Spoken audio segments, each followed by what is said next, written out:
Dan untuk mencontoh bagaimana kita bisa membudidayakan anggur di pekarangan rumah, saat ini kami sudah terhubung dengan narasumber pembudidayanya langsung nih, Andri. Sudah tersambung melalui virtual Zoom. Betul sekali. Halo, selamat pagi Bang Andrew. Halo, selamat pagi, Mbak. Wah, luar biasa nih. Kita sudah tersambung langsung bersama pembudidaya anggur sendiri. Mas Andrew, bagaimana kabarnya hari ini? Semoga selalu sehat ya, Mas ya. Terima kasih, alhamdulillah. Ya, Mas Andrew, nih kita tentunya ingin tahu nih, Mas Andrew. Tentu apa sih yang membuat Mas Andrew ini membudidayakan anggur tentunya? Mungkin bisa diceritakan, Mas. Awalnya sih emang dari coba-coba ya, Mas. Maksudnya memang kita dari kecil-kecil juga udah kenal buah anggur ya. Jadi ada teman sih sarankan daripada tanam ini coba aja anggur. Dia bilang, ya awalnya sih saya agak pesimis. Saya pikir emang bisa gitu kan buah anggur berbuah di Indonesia.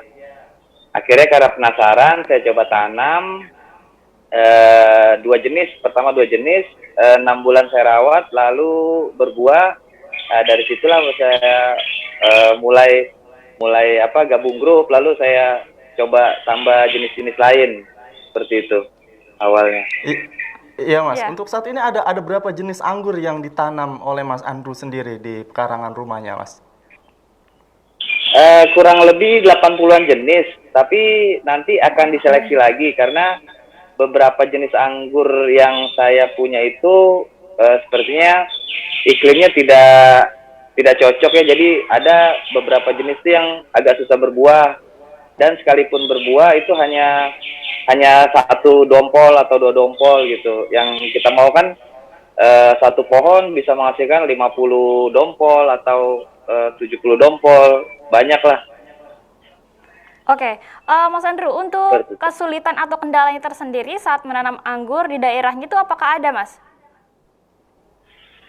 Ya, betul sekali. Jadi kendalanya sih faktor utama yang harus kita perbaiki adalah tanah, media tanah. Karena anggur ini sendiri dari negara asalnya itu tanahnya kering, tandus. Sedangkan di sini kan kita rata-rata tanah kita di sini tanah merah. Nah, jadi kita harus membuat media tanam yang menyerupai di negeri asalnya.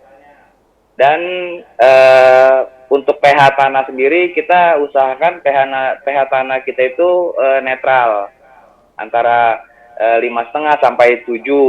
Jadi ada alat ukur untuk pH tanah seperti itu, Mbak.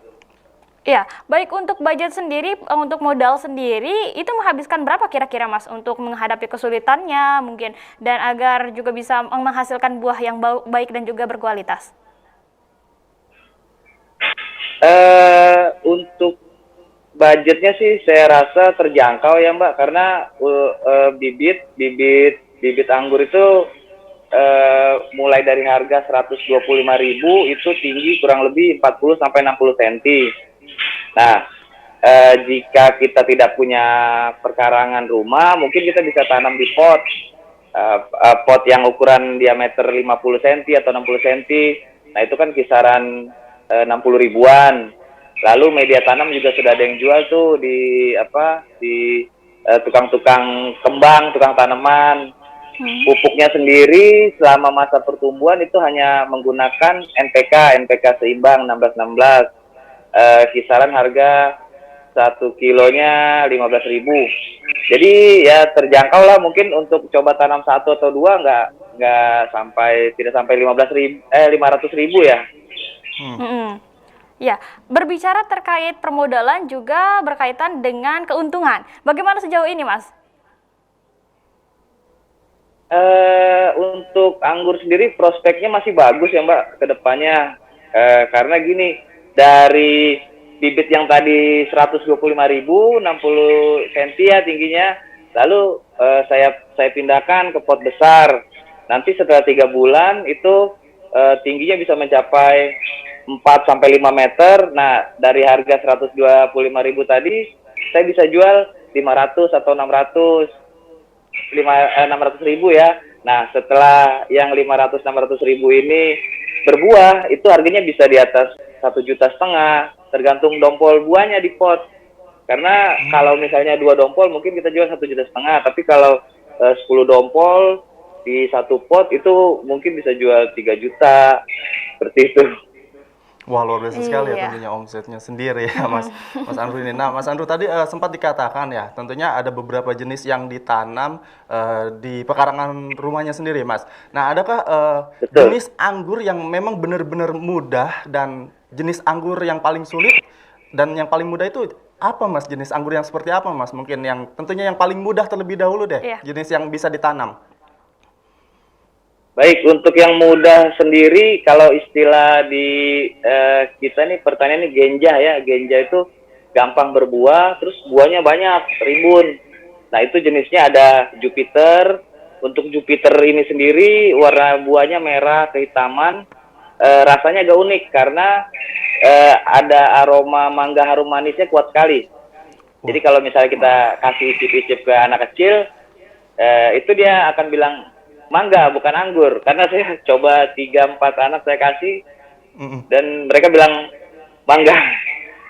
Nah, itu Jupiter warna merah, lalu ada Transfiguration warna hijau, lalu ada Gospi warna hitam buahnya sebesar-besar jempol. Nah, untuk Gospi ini sendiri kebetulan di kebun saya yang satu lagi itu usianya 11 bulan, sekarang buah kedua. Sekarang ada sekitar 50-an dompol lebih. Gitu. Iya. Jadi ya Jupiter, Trans, Akademik, Gospi, Ninel, Nizina itu yang sudah masuk di kisaran tahun 2018, 2017 masuk ke Indonesia. Iya. Wah, luar biasa ya tentunya ya. Ternyata ada jenis anggur yang bisa dikatakan itu anggur tapi rasanya Rasa mangga. seperti mangga. Ya. Nah, Luar Mas biasa. Andrew, Rasa mangga, selain itu betul. juga kan, apakah ini bisa ditanam oleh semua masyarakat? Semua masyarakat bisa menanam anggur ini. Apakah memang ada tips dan khususnya sendiri nih, cara perawatannya juga seperti apa gitu, Mas? Bisa banget. Saya yakin semua pasti bisa. Asal kita ikuti sesuai petunjuknya. Karena beberapa tuh bilang, kamu mah tangannya dingin. Saya rasa sih, maksudnya nggak pengaruh ya. Yang penting kita ikut sesuai SOP-nya lah gitu. Jadi untuk anggur sendiri itu kita hanya siram 2 hari sekali atau 3 hari sekali. Lalu untuk pupuknya 1 minggu sekali. Karena kadang kan ada orang yang sayang banget gitu sama tanamannya. Jadi sehari dia bisa siram 2 kali, sehari 3 kali. Nah itu pasti mati udah tanamannya pasti mati anggurnya. Karena di negara saya sendiri dia emang di tanah tandus kering. Jadi kita siram 2 hari sekali, terus pupuk 1 minggu sekali. Anggur ini ada dua tahap, Mas. Jadi tahap pertama pertumbuhan vegetatif, tahap 2 pembuahan generatif. Jadi untuk 6 bulan pertama saya sarankan kita tumbuhkan dulu, besarkan dulu batang primernya. Nanti setelah bulan ke-7 baru kita coba masukkan pupuk buah untuk pembuahan seperti itu. Jadi mudah sih, saya rasa mudah. Mudah ya. Jadi memang ada SOP-nya ya, Mas ya. Kalau misalkan memang kita mengikuti SOP-nya Betul, cara menanamnya betul. yang Dengan baik, baik tentu ya. bisa ya Betul. dilakukan oleh masyarakat juga. Nah, Mas, selain itu, boleh tahu nggak, Mas, berapa kali sehari nih untuk panennya sendiri atau berapa bulan atau berapa minggu, Mas, untuk panen ya? Baik, untuk panen sendiri di negara asalnya itu anggur berbuah hanya 1 tahun sekali. Karena mereka dengan empat musimnya. Nah, sedangkan kita di Indonesia musim panas kita lebih panjang. Saya Januari ini itu panen yang tadi saya bilang anggur Gospi. Nah, sekarang bulan Maret ini sudah sebesar-besar kacang mede yang 50 dompol itu. Jadi di Indonesia ini sendiri kita bisa 3 kali panen jika kita menggunakan greenhouse. Tapi jika tidak menggunakan greenhouse, mungkin kita bisa 2 kali panen. Gitu. Jadi untuk berarti anggur dengan sendiri matangnya adanya- selama 3 bulan. Selama 3 3 bulan, lalu 1 bulan kita istirahat, bulan berikutnya kita bisa buahkan kembali. Gitu. Jadi seperti itu Oke, ya. berarti dengan adanya 2 musim ini bisa menguntungkan sekali ya? Ya, kalau di Indonesia sendiri ya, Iya. padahal di negaranya sendiri hanya satu kali Satu kali panen. panen Ya. dalam Nah, setahun. Mas, untuk sejauh ini, Mas, udah sejauh mana nih anggurnya diekspor atau dikirim ke mana saja nih, Mas, dari hasil budidaya ini? Untuk wilayah Sumatera kemarin itu yang paling jauh Medan, lalu untuk ke timur sana tuh Kalimantan, Gorontalo, Kendari, sampai ke Parepare ya, ke Parepare. Jauh ya. Kalau Jawa Barat sendiri udah banyak, sudah banyak. Ada rencana nggak untuk mengekspor anggurnya sendiri ke luar negara nih, Mas?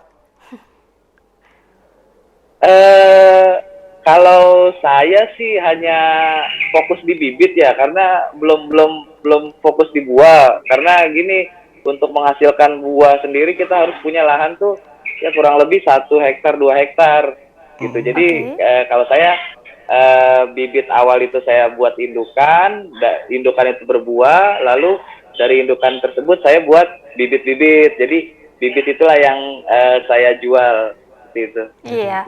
Selain anggur di rumah Mas Endro atau di pekarangan rumah Mas Endro, adakah jenis tanaman yang lain yang dibudidayakan juga? Sekarang sih nggak ada. Fokus di anggur aja. Untuk saat ini di anggur saja. Nah, mungkin Mas untuk kedepannya ada nggak untuk membuat tempat wisata edukasi untuk masyarakat ataupun anak-anak sekitar untuk belajar menanam anggur yang baik dan benar itu seperti apa? Ada nggak rencana hal seperti itu? Sempat terlintas sih di pikiran karena saat ini di Jogja itu saya lihat dari komunitas medsos itu sudah ada jadi sudah ada kebun anggur, terus misalnya nanti masuknya bayar berapa gitu, nanti misalnya dapat makan siang atau dapat bibit atau dapat kaos. Sempat terlintas untuk membuat itu, Mas. Ya, Oke. itu luar biasa sekali. Luar biasa ya. Untuk apresiasi sendiri mungkin dari warga sekitar dan juga pemerintahan bagaimana sejauh ini, Mas? Untuk warga sekitar sih cukup antusias ya, cuman beberapa sih memang maaf, karena lahan saya itu memang di tengah perumahan-perumahan, jadi memang warga sekitar itu jarang yang punya halaman besar. Nah, jadi ya mereka hanya kalau lewat lihat, terus kalau ada yang matang, Mas boleh chips, ya silakan saya bilang. Kalau dari pemerintah sendiri mungkin belum seperti sih belum ada yang tahu. Belum ada yang tahu kebun itu karena memang kebun kecil sih, kecil banget.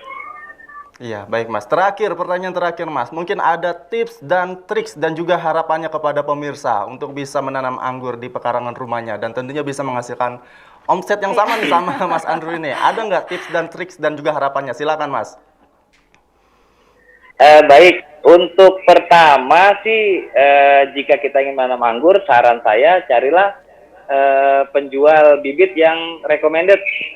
Karena gini, takutnya beberapa pembeli yang datang saya itu mereka beli bibit entah di mana gitu kan, mereka tanam, nunggu setahun 2 tahun berbuah, ternyata buahnya kecil asam.